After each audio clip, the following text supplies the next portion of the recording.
Okay guys, time to talk about the new GBD-100 G-Shock G-Squad watch with step tracking sensors and Bluetooth enabled as well.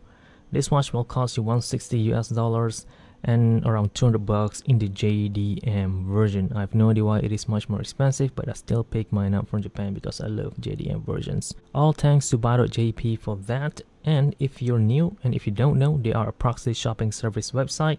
If you want to buy things from Japan, use the link down in the description box, sign up, and you also earn 1000 yen discount on your first purchase. Keep in mind, you don't have to pay $200 anymore today.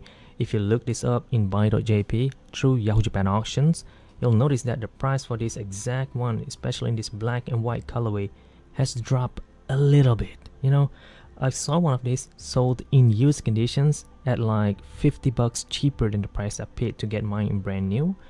And it is like 3 weeks old only, so you still have warranty, you still have this reliability, yet you don't have to pay a huge amount of price like I did or like everybody else out there, especially if you pick up again this black and white version, because this is the least popular options out there. Though I still like it because the face looks much more cleaner, but I wish Casio would sell this band separately in different colorway, and that would be much better. We'll try to figure out how to change this to a different band because I really don't want to ruin the white look of it. It will leave a lot of use marks, a lot of abuse marks, but some people like that, it shows effort, it shows all the things that you've gone through with this watch. In my case, I want to take care of my G-Shock watch. They are made to last. It has 200 meter water resistance, and the battery could also last you 2 years. And there is something that is no running smartwatch that is the same category as this could do at all on the market. And I haven't pointed out that you could set a power saving mode in the watch. Okay, for example, say you have plenty of G-Shock, you have this Mode Master, you wear this all the time, but you only wear this while you're working out, while you're running or walking outside, and you don't use that as often. You could just turn it off, turn the power saving mode on after 10 a.m. Since you've been wearing this one afterwards, the watch will turn itself off, and you could pick this up again tomorrow between 8 a.m. to go on your run or something like that, and it will turn back off again after 10 a.m.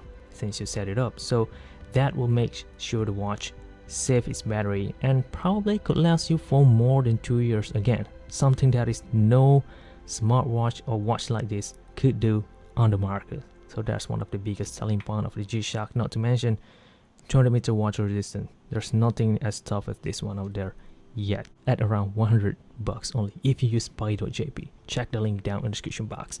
Now, what makes this watch different in comparison to the GBX-100?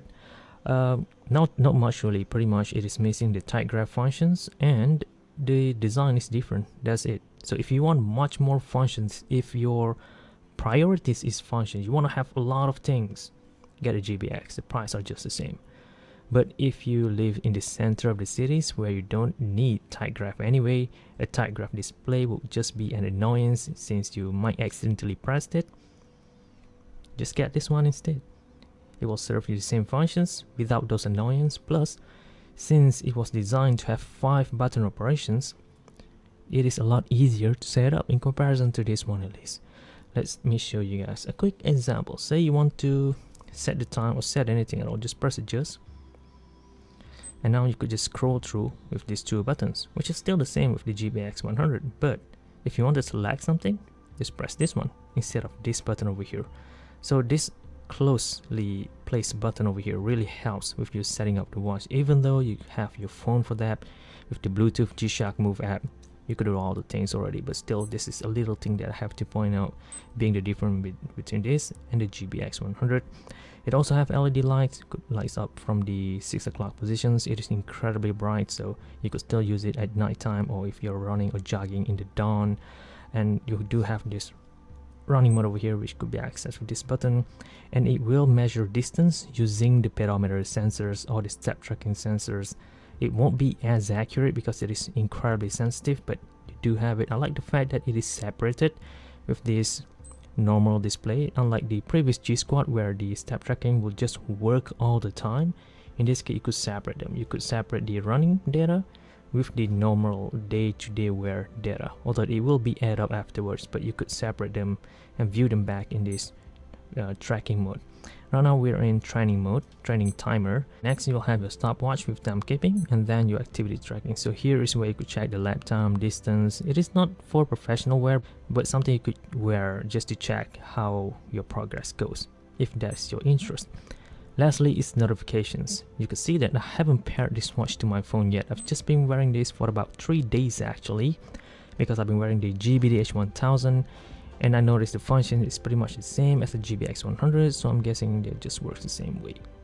But there's a problem with this watch, being the fit. The fit is great. I mean, it is so comfortable. It has the same watch band as the GBD-800 series G-Shock that was released previously, but this wing down here, I don't know what's different between this and the previous model, but my wrist hair tend to get stuck underneath this metal backplate underneath here, and that not a good experience at all. So I don't know, man. I like the look of it, the rugged appearance of it. Give me the motivations on it to go further, you know, go beast mode or something like that.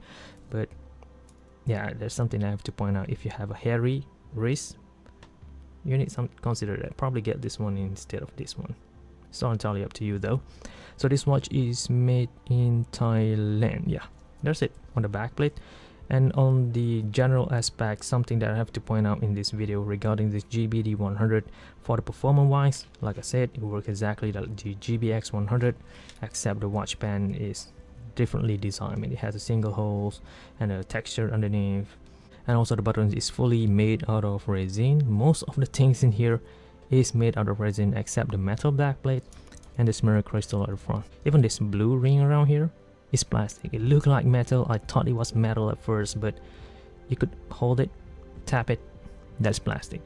But we'll see how it goes. I'll try to disassemble the watch to find out how the interior looks like, which I normally do on modern G-Shocks. So see you guys in my next video.